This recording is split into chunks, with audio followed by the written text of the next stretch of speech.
So I think race plays an important role in this book. I think that's a contribution here. There's a lot of reasons why evangelicals voted for Trump. Sexual politics, I think, is a big one. I think race is also an issue.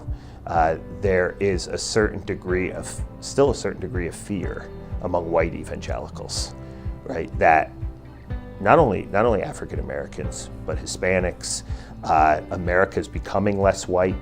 There's been a lot of good sociology written about this lately, about the end of white America. So I think this is, the white evangelicals who voted for Donald Trump, the 81% of white evangelicals, are responding to these changes with a sense of fear, with a sense of nostalgia for a white world in which they held power. So I think this is part of the story. This is part of the appeal of Donald Trump. Let's try to, when they say let's make America great again, you talk to most African Americans, the best time to live in America is today, right? They don't want to go back. And I've had some great conversations over the years with African American evangelicals and worked with them on things. And I talk a little bit about them in one of the chapters of the book, about this idea that we are somehow a Christian nation that we have to get back to. No African American wants to get back to when we were supposedly quote unquote Christian nation.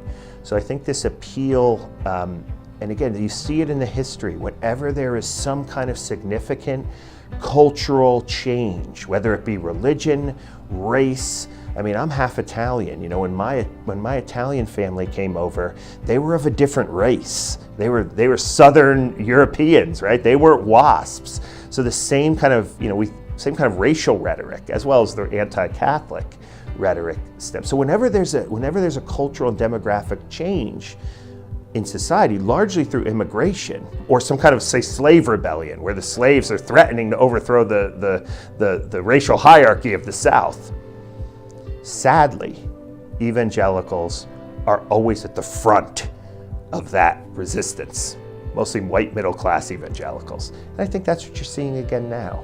Right? Our culture is changing. We're becoming less white. We're becoming more religiously diverse. I think the 1965 Immigration Act, which allowed non-Western men and women into this country, they brought their religions with them. They brought their culture with them.